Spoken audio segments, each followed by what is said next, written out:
Knowledge becomes evil if the aim is not virtuous. Knowledge becomes evil if the aim is not virtuous.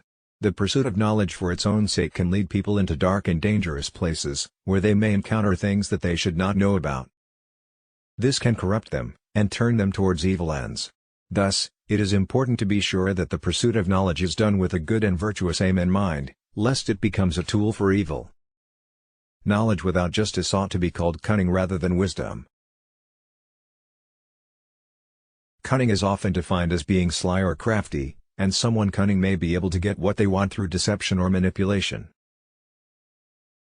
In some ways, this could be seen as a type of wisdom, as the person can achieve their goals without resorting to violence or confrontation. However, if the goal is ultimately harmful or unjust, then the person is not acting wise, but rather is using their knowledge in a way that benefits them while causing harm to others. In this case, it would be more accurate to call it cunning rather than wisdom. A library of wisdom is more precious than all wealth, and all desirable things cannot be compared to it. Whoever, therefore, claims to be zealous of truth, ought to proportion their zeal according to the means which they have of acquiring knowledge. The means which we have of acquiring knowledge are chiefly derived from our senses, and from our experience of the external world. Our senses give us a limited amount of information about the world, and our experience of the world is also limited. Hence, our knowledge of the world is also limited. In order to acquire knowledge, we must first be able to understand the information which our senses give us. This understanding is only possible if we have some previous knowledge of the subject. Hence, our previous knowledge is the foundation upon which our new knowledge is built. Our previous knowledge is also the source of our beliefs and opinions. If we wish to acquire knowledge, we must be willing to question our beliefs and opinions. We must be willing to abandon those beliefs and opinions which are not supported by evidence. We must be willing to change our minds in the light of new evidence. The acquisition of knowledge is a lifelong process.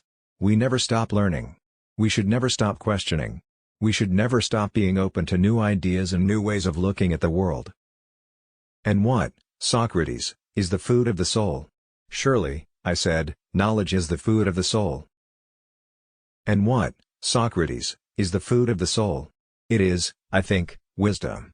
For just as the body needs food to sustain it and keep it healthy, so the soul needs wisdom to sustain it and keep it healthy.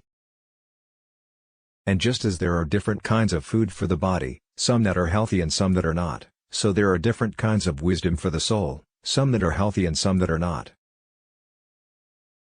The healthy kind of wisdom is the kind that leads us to live good and virtuous lives. The unhealthy kind is the kind that leads us to live bad and immoral lives. A good decision is based on knowledge and not on numbers. A good decision is based on knowledge and not on numbers. This is because knowledge gives you a more complete understanding of a situation, while numbers only give you a limited view. With knowledge, you can see the big picture and make decisions that are in line with your goals.